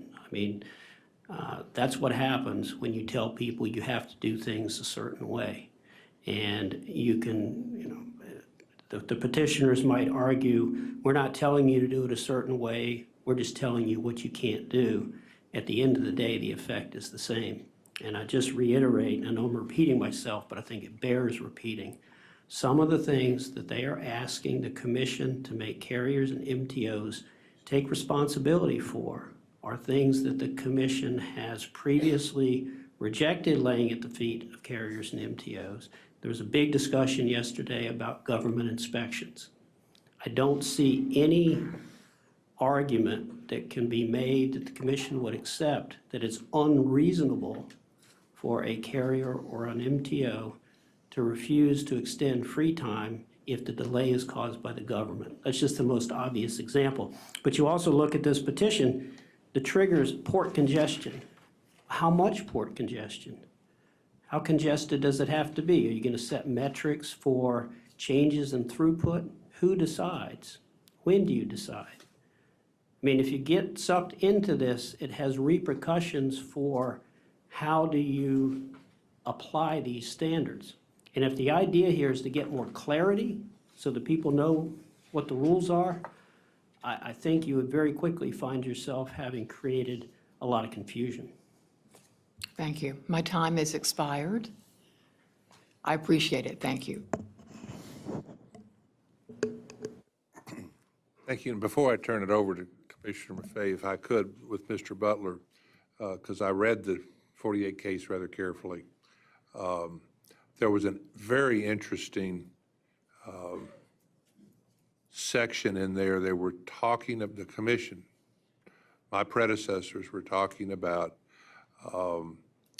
the situation with certain cargoes, coffee and tea, and that they do require, often, say require, they're often subject to government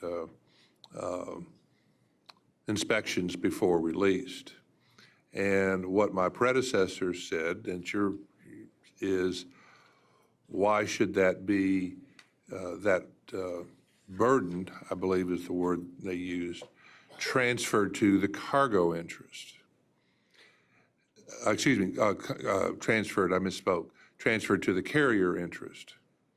But then they put something in that said, that is not to say, and it's not for the commissioners to say one way or another, but the carriers may decide to voluntarily look at differences in this particular area.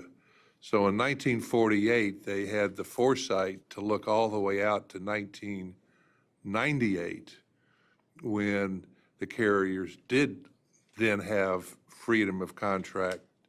And it sounds to me like they've taken that, do the math for me, 40-something or 60-something year suggestion.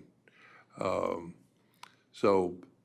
the commission was saying voluntary situations on behalf of both carrier interest and cargo interest may be the solution to that particular situation. So it's a very interesting case.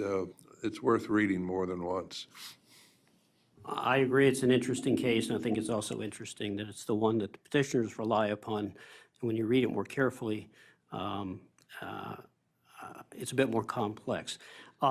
With respect to the coffee example, I mean, I happened to look at Mar Terminal tariff, and I think all the New York, New Jersey tariffs are the same. They still have, and they were probably put in there in 1948, there's still special provisions for different commodities, and I'm sure my colleagues on the panel know more about this than I do, but coffee is one of them. I mean, so this has been addressed commercially. You're right. I would like to add, that is something that was not covered. Putting aside extra free time, which is in probably far too many contracts as far as I'm concerned, not as far as our sales people are concerned.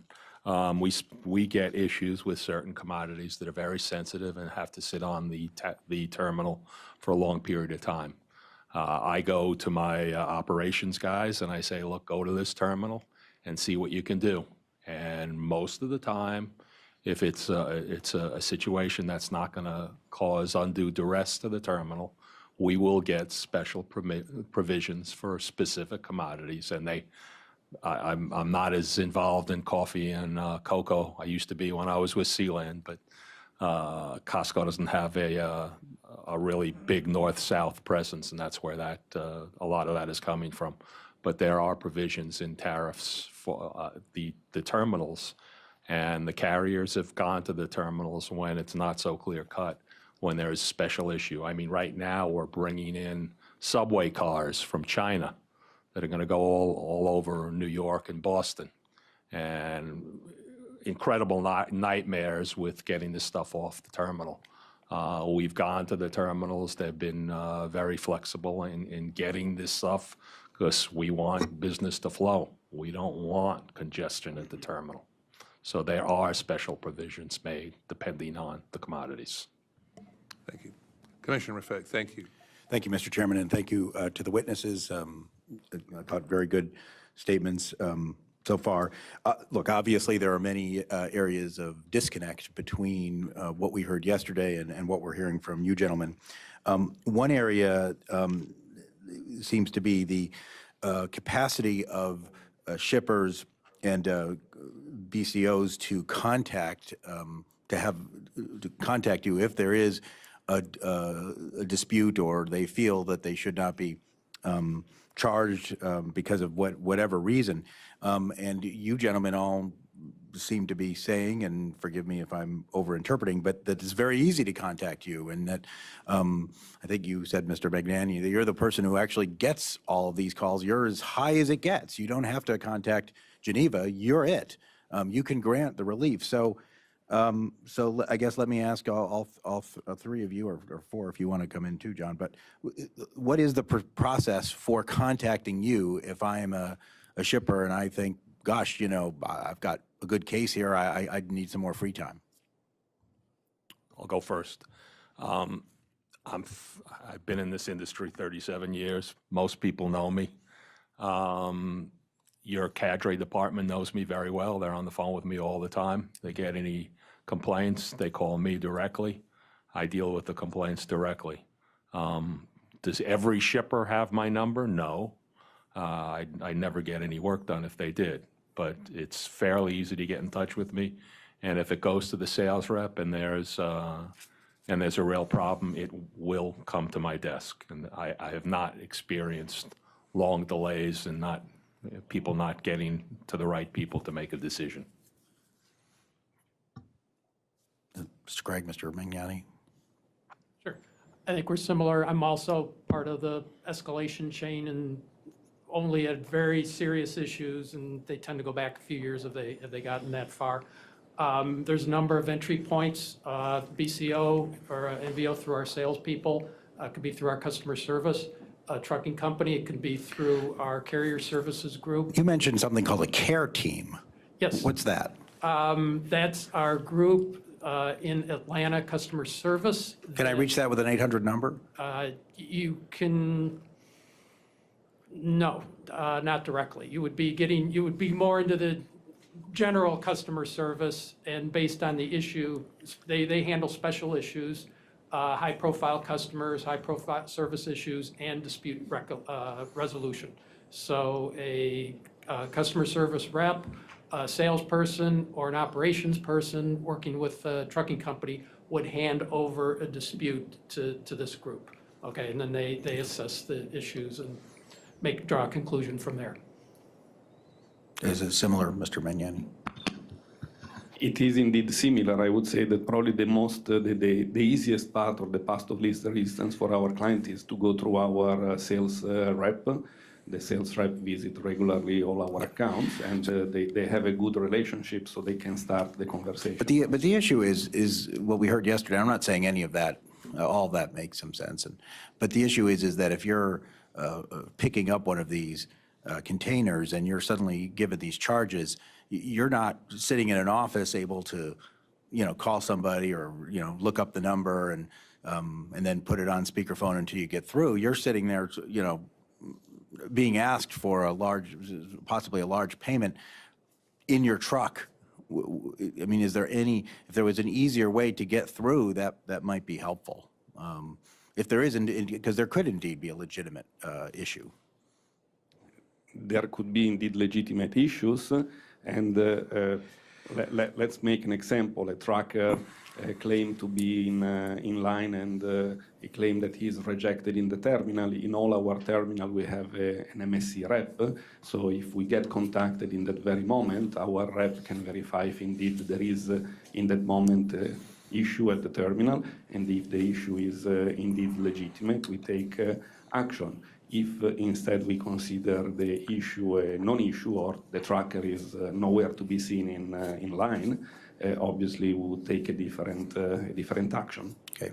Another area of disagreement seems to be the cash, well, I'm not sure if it's an area of disagreement, we'll find out. The cash on the barrelhead, that if there is an issue where a shipper or somebody picking up the cargo believes that there should be a free time granted, they still have to come up with the full fee of paying, for instance, the drayage or the demurrage or any of these. They have to pay the full bill in order to get the container, or the container, they won't be allowed to take the container. That, to me, seems a little unreasonable at times. Why not make it half the bill, and then you can work it out later? I mean, it seems like, to take the entire, they have to pay the entire thing, and at that point, you don't know whether they have a legitimate argument or not. Dan, care to comment there? Are we just in agreement? We'll make it only half? You only have to pay half? I'm not going to make that agreement right here, but a lot of times, I mean, cash on the barrelhead, it rarely, I don't remember hardly ever that kind of situation happens. A lot of people have credit. In our contracts, we specify who pays this free time, Is it the shipper or the trucker? The shipper has to nominate that. And usually when there's a problem where we'll stop someone at the gate, it's because there's been a severe delinquency. It's not just, he didn't pay the last demurrage bill. It's a severe delinquency. That's when it, as far as I'm concerned, when it comes to a head. It's not the general course of business. I think demurrage, in a lot of cases, it is cash on the barrel. I think to release a box, terminal will require cash. We have to be part of that. Often we'll tell the terminal, release it on our behalf, and we're on the nickel. And then when there's a dispute, we'll take the risk and work out the dispute resolution, and it might end up costing us money. And these are decisions we've got to make and make pretty quickly. Detention is not, that is all after the fact. And boy, that's a tough one when we have a lot of resources in the building. So you're taking you're in essence taking on the risk there. 100%. And that is a huge endeavor on our part to go after those bills and the receivables and track those down. Very laborious, very administratively intensive. So certainly there's leverage on demurrage in a lot of cases. And yeah, I agree, it's not something we want to discuss, probably changing that practice right at this point in time. And I just add, to clarify, a lot of contracts actually specify if there's a demurrage issue, the carrier will take care of it and bill us later. That's specified in a lot of contracts. I'm sure, just clarify, the carrier you are the carrier. Yeah, Oh, and a okay. lot of times the Got it, shipper will got it. put in the contract. Okay, so in that if we case- have a in that case, not demurrage only is it issue, not half, you but it's you zero. have to Right. guarantee the demurrage, Yeah. and then we'll negotiate it later. That's in several contracts. And well, and Quite a few. rest assured, I'll ask the same thing of the terminal operators. I mean, obviously, if you have to pay the full thing, that it's a lot harder to say to who well, pay half, we'll pay the full thing. I mean, I understand that. But there does seem to be a disconnect, and I think we can, one of the things that we'll try to do as a commission is kind of find out which one of you is right. Now, obviously, we're talking about, thousands of individual cases, and I'm sure they're right on a few cases and you're right on a few cases, but in the, in the middle, it's kind of either one or the other. Let me ask, Mr. Magnani, you mentioned how different some of the definitions are of these terms, both in the United States among ports, but particularly if you go around the world. Would it be useful if the Federal Maritime Commission worked with its international partners to try to at least standardize the language so that a shipper would at least know that if it's if they're getting 3 days demurrage, what 3 days demurrage means? Is that helpful? A standardization in the language definitely would help. We are studying our own internal standardization to try to avoid this problem in the future, but indeed that could be a benefit. No, Mr. Butler, would the World Shipping Council have any role there, or any other of your colleague organizations? I just wouldn't underestimate the amount of work you're talking about. We've been involved in the negotiation of a number of international treaties. It's not to be undertaken lightly, and if you've got something that's not legally binding, it's not really good for much. The other thing is that even if you were to get agreement on what terms meant, you would have to educate everyone in the world. As Mr. Magnani said, part of the problem is shippers in other parts of the world look to the meaning of those terms in their countries and make assumptions about what they're negotiating in terms of their, U.S. operations based on that other meaning.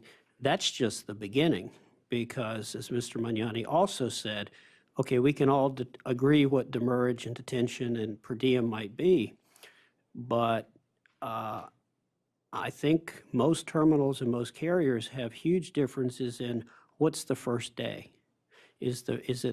For containers, is it the first day that operations begin on unloading the ship, or the day that operations are completed? Sometimes it's calendar days, sometimes it's working days. You can go on, and this. Okay. And so you've only touched Yeah. a small piece of it. I'm not sure I think you've the juice answered. is worth the squeeze. Well, you've answered the question well, but I'm not sure if the fact that it's so difficult means that it wouldn't be worth it, given that might resolve a lot of these issues. Anyway, my time is up, and I look forward to the second round of questions. Thank you.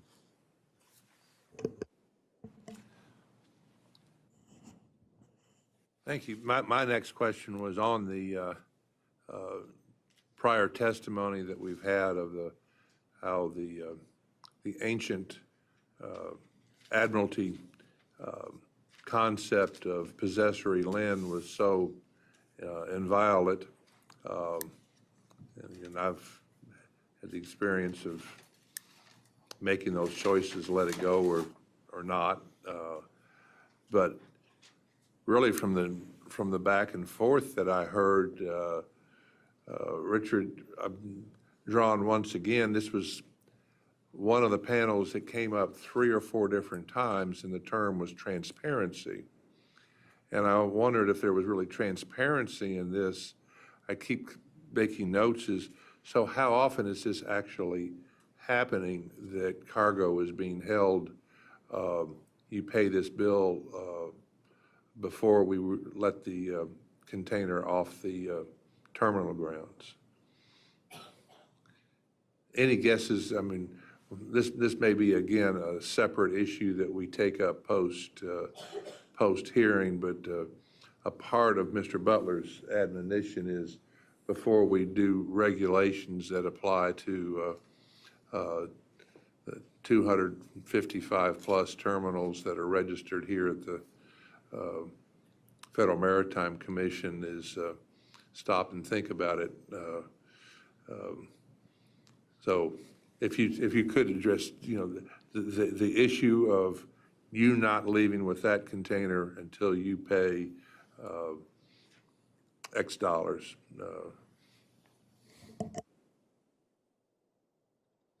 I'll have to be frank, I haven't researched that. We could probably dig into it and provide some more. I just think that the vast majority of transactions are not controversial. It's understood. A box sat on a terminal for a reason. Costs were incurred for a reason. People understand that. People paid for it, and everything happened the way it was supposed to, including providing cash up front where it was necessary. The proportion of the time where that happens versus where we have similar arrangements that Howard referred to, where we go back and collect it after, I'd have to do some research. I don't want to throw a number out here without having had the opportunity to spend a little time on it. And just to, not to belabor the point, if you were here for testimony yesterday, Mr. Pisano and his coffee company, the situation he laid out, he is totally credible. I believe it happened exactly the way he laid it out. Mr. Roach, with Mohawk, I have no doubt that the factual situation he laid out happened exactly the way he said.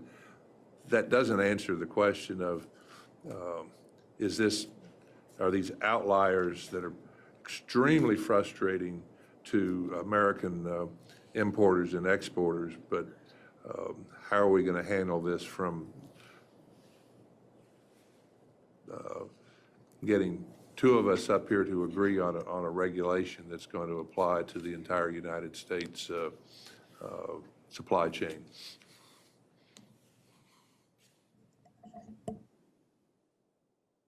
So the question remains, you're still saying you don't see this on a often enough basis that you can comment. Is that the answer for the panel? I won't dispute that situations like that could occur. But again, I think we have means of addressing and dealing with them to reach a mutually satisfactory conclusion after the fact. Yes, there are issues where somebody couldn't pick up their container and feels aggrieved because of it. We'll work the issue out. We'll find a solution here, and I think we do that most of the time. We're not, when I was in college, I worked in retail. I worked selling stereos, and it was like, oh, just sell it, and you never want to see the customer again. Make as much money as you can, and you never see the customer again. And when I finally graduated college, got into this industry, it was like, oh, sales. I didn't really like sales too much because I didn't feel we were fair to the customers. But here, I mean, we have relationships with our customers. If you're going to be doing things like this and not giving consideration when they have a problem, you are not going to keep that customer. So are they situations that happen? Yes. Have they been contentious issues? Yes. Sometimes, I'm not saying we're completely without fault. Sometimes our fault. Sometimes it's the shipper's fault. But generally, we're in a very competitive business, and we try to work these situations out.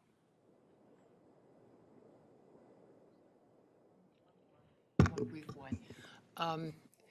Who is the lowest level customer service representative in your company that has authority to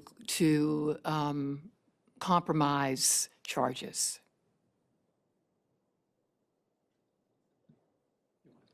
We do have specifically for demurrage and detention, the demurrage and detention manager, or any line manager for the specific trade lane. So your low-level customer service folks are empowered. The consider low-level those. customer service are empowered to do the research and bring the case to the attention of the manager. And so that's one tier up to? One tier up. One tier up. Thank you.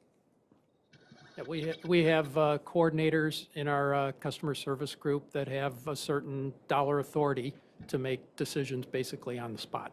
Okay. And so those are frontline people. Okay. Just like MSC said, a person at a clerk level will not have that authority. They'll have to go to a manager, but it's one level up. Okay, great. Okay, thank you. Can I just continue that? So the truck is at the out gate. How fast does that whole process happen?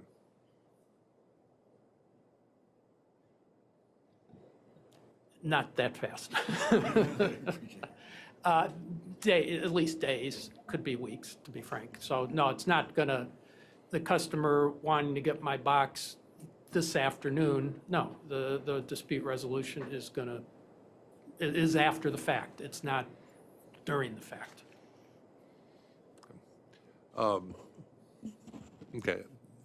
Oh, one last. This was Commissioner Maffei. If one were to sit down with a industry group of any description, is this first day issue one that could be just as easily resolved as, is this really an issue that causes problems in terms of difference in definition from one place to another?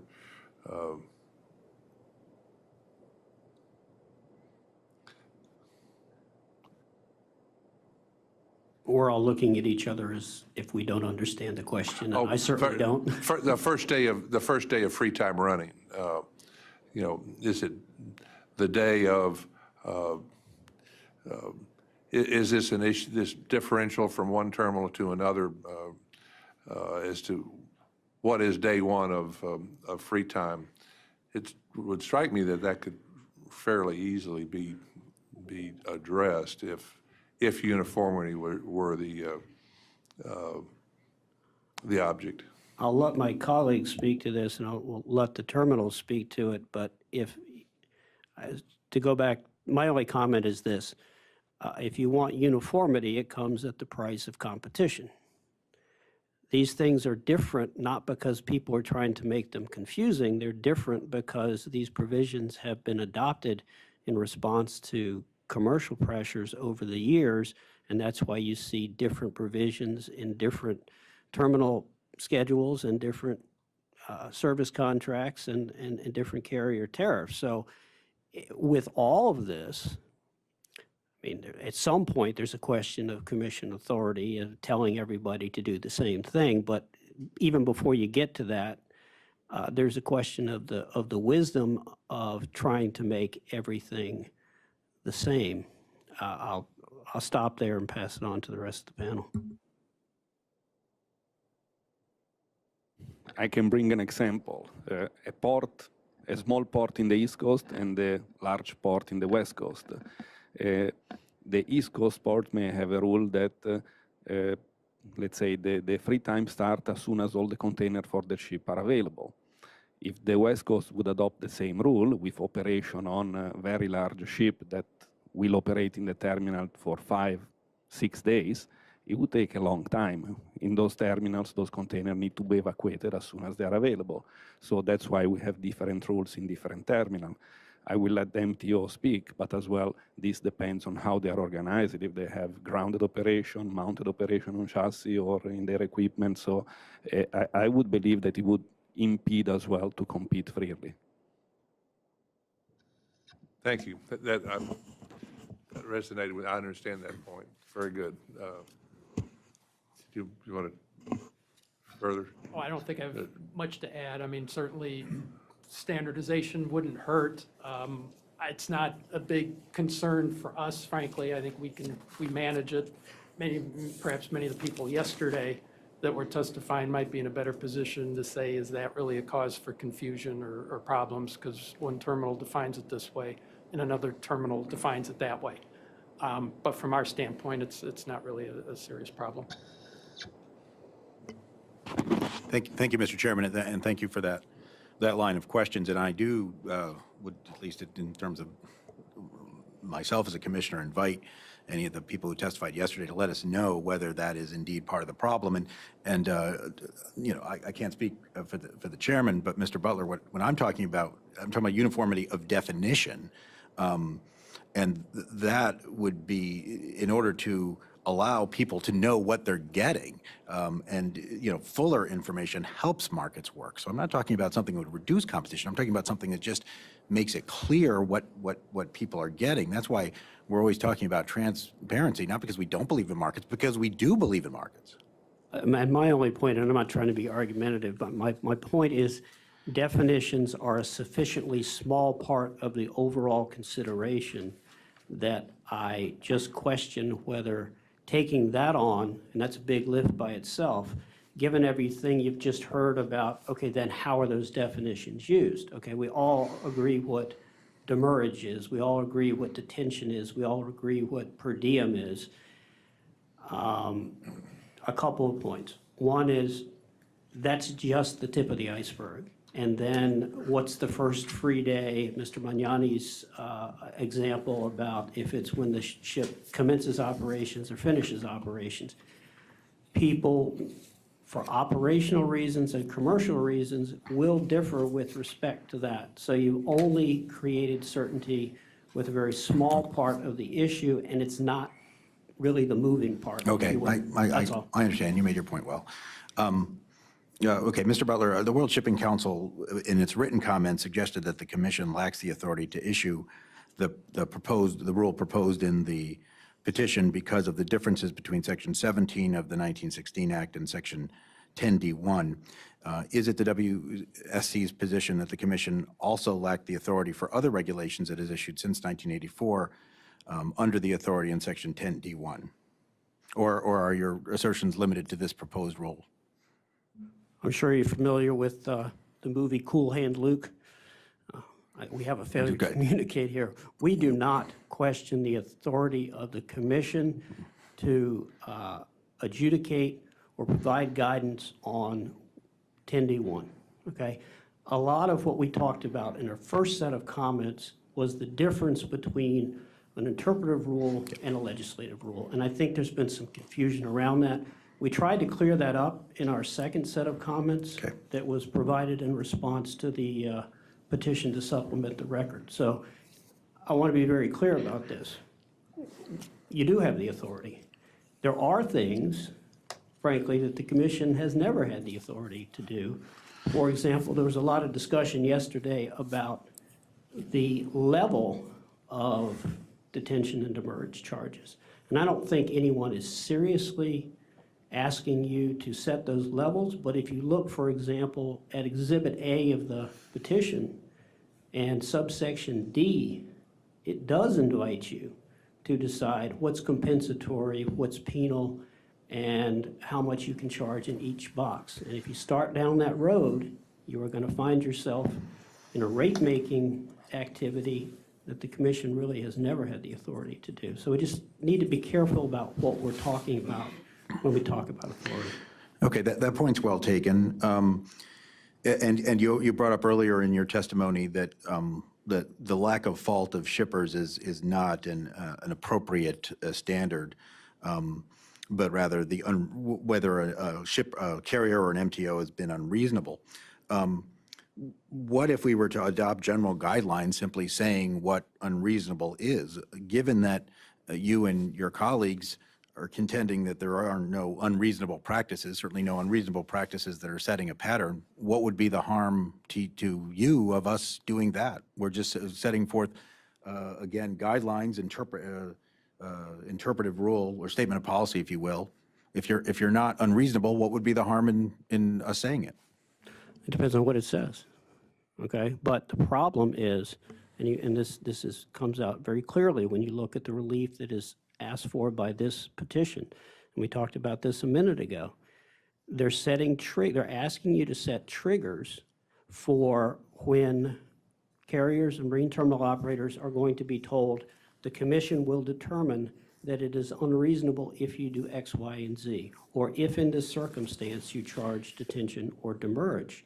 And those triggers are extremely broad. And the way this petition is written, and you had a colloquy yesterday about, would providing additional guidance make it easier for people to bring complaints to the commission? The answer is yes, but not for the reasons that you were talking about yesterday. If you were to adopt what's before you, you would be inviting people to come in and claim that carriers and MTOs are being unreasonable, even if a delay and a resulting charge was caused by the United States government. Okay, but what if we didn't adopt exactly what was before us, but what if we ourselves, as commissioners, listening to both sides and allowing both sides to input comment, were to define instances of unreasonableness, again, not binding, not a legislative rule, if you will, but a statement of policy? What would be the harm in that? Well, again, it would, and I'm not trying to be cute. It completely deters. I get, you know, it completely. And I don't think you are trying to be cute, Mr. Butler. But let's say we go too far, then you can take us to court, and you can have that tossed out, and you know, a circuit court can say, gee, even with Chevron deference, I feel that the FMC overstepped its bounds, and this is clearly not unreasonable. In the cases brought forth by whatever carrier it is, they were acting reasonably, and therefore they throw it out. I mean, you know, you've got recourse should we go too far with that. Well, a couple of points, Commissioner Maffei. First of all, it does depend entirely on what you would do, and presumably you would go through a rulemaking proceeding, because if you're not going to adopt what's here, which I think would be ultra virus. You go through a rulemaking proceeding, you propose a rule, we'd provide comments, and you see where it comes out. I mean, Of course. that's the obvious answer.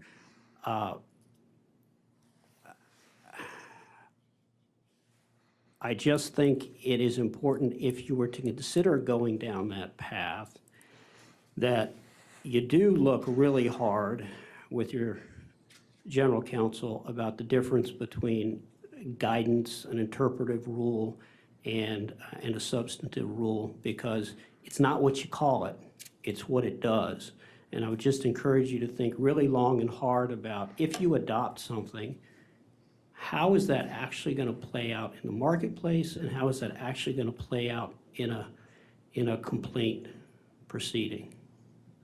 No, I mean, if it didn't change anything, then I don't think the other side would have a valid argument. But their argument is that it's essentially a chicken, well, and I don't know what their argument is, but from what I can see, there is a chicken and egg problem, which is they're asked to bring cases. There are major barriers, financial and otherwise, to bringing a case. There isn't any precedent if you don't bring cases. So what we would be doing essentially is putting a bottom floor of kind of precedent to allow cases to be brought with a little bit more security in circumstances that are egregious. Now, if you say these are not such egregious issues, or that you work things out most of the time, it's just calling their bluff then. What, again, that I do have a, well, I suppose as you say, we could go through that, we certainly would go through that process, by the way. Nobody is talking about not going through the usual rulemaking process. And with our general counsel, and I think he would work very hard to make sure that we didn't overstep those bounds. I'm sure that's the case. Having been in private practice before my current job, I can tell you that in litigation, a lawyer will pull anything off the shelf to make their case. And I just think it would be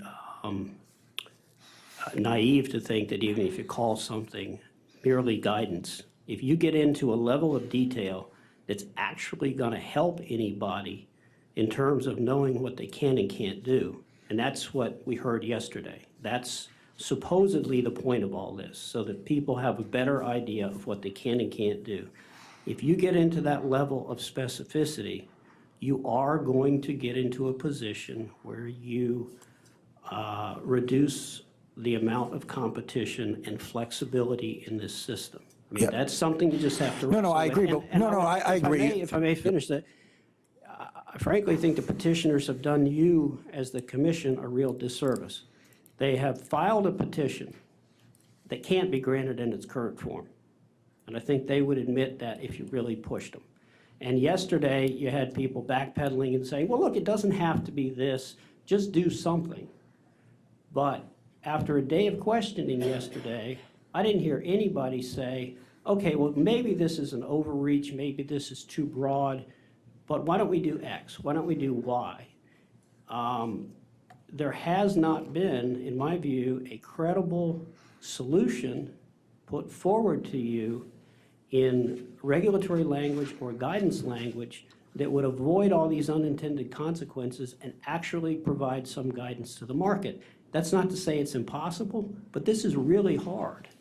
And I just want everybody to understand what we undertake if we try to do this. Yeah, I mean, look, I agree with some of that, but I do think that it's to me anyway, it's fine to issue a petition, suggest potential solutions, but the petition is valid even if there are grievances. And yes, I certainly agree that we do not want to limit flexibility or reduce competition, except in the instance of unreasonable and unjust behavior. And I'm fine with limiting flexibility to conduct unreasonable practices, if that can be done. And I don't disagree, Mr. Butler, that would be very, very challenging. But we are here for a reason. One question, and one final question for you, but also for the companies themselves. What if we were to look more towards transparency? We've been talking about yesterday, and you mentioned it a little bit today, punitive versus compensatory charges. What if we weren't to say that it has to be one or the other? You know, we're not going to limit anything, but simply that you have to disclose what portion of the charge is punitive, what portion of the charge is compensatory, or other kinds of transparency, things like that. Is that something that you could deal with? Would that incur a lot of ancillary costs? I'll jump in at the front end and then let my colleagues speak to the mechanics of that. But what you're really talking about is asking people to publicly disclose a lot of their cost information and how their competitive situations are defined. I think that there's a huge problem with that. I would tend to agree with that. I mean, I think when we negotiate contracts with a shipper, a lot of times, I had a situation last week where a shipper wanted to put the value of the cargo and then have a rate that was, I think, 0.0001% of that. So of course, I mean, exposing all this stuff and getting down to, you know, really minute costs, I don't think that's fair for the carriers. We don't ask that for shippers when we negotiate rates. If we did, most of the export market today wouldn't move. Yeah, and some of the points I was trying to make earlier about keeping our network fluid, getting the boxes back to Asia, there can be huge costs here, but it varies. And it's going to be an endless argument. Do we say the cost is not being able to cover a next booking out of Vientiane in 3 weeks? That's going to be a huge number. Well, you could have done this, you could have done that. I mean, this could just be an endless argument trying to justify the costs and getting, you know, what should be applicable and what shouldn't. So I don't see an easy way to go about that. Maybe an analogy, if I go to buy a suit, I'm not asking them how much they spent you know, for the tailor, for the sewing and so on. Look, I think that's fair, but I am going to ask one other question, even though I think Mr. Craig already addressed this. But yesterday, several of the testifiers talked about how they believe that this was a revenue stream, a positive revenue stream for the carriers. Can you just confirm that you do not believe that to be the case, or is it the case? And I would ask all three carriers, and you, Mr. Butler, in terms of the industry, is this a positive revenue stream? Is this do you make money off of this? Because I think what Mr. Magnani is, it's totally true. If this is your main product, then nobody would be asked to say what your profit is on your main product compared to what your costs are. But my understanding is this isn't this is an additional fee. But is this a way? Is this in fact a revenue stream for you? In my view, most definitely not. I think I mentioned that on the demurrage, we're out of pocket to start with. Per diem, when you factor in all these costs that I'm alluding to, and you did the arithmetic, I'm sure we're not whole. It's a perfect world. We would much rather, I think Howard mentioned earlier, we'd rather see our boxes moving, getting back timely. If our choice was the current state of affairs versus a seamless network where the boxes were moving and turning as they should be, and there weren't any demurrage and detention charges at all, much better world. We would much prefer that. Most of the time, this is not a revenue-generating charge for us, MSC. If you look at every box micro, there may be one instance where you can say, oh yeah, that made a little money. But I see this thing, it's not we certainly don't view this as a profit center. We use this as a cost control measure. This falls under my bailiwick because I'm head of the cost control people. This is something to control costs, not to make money.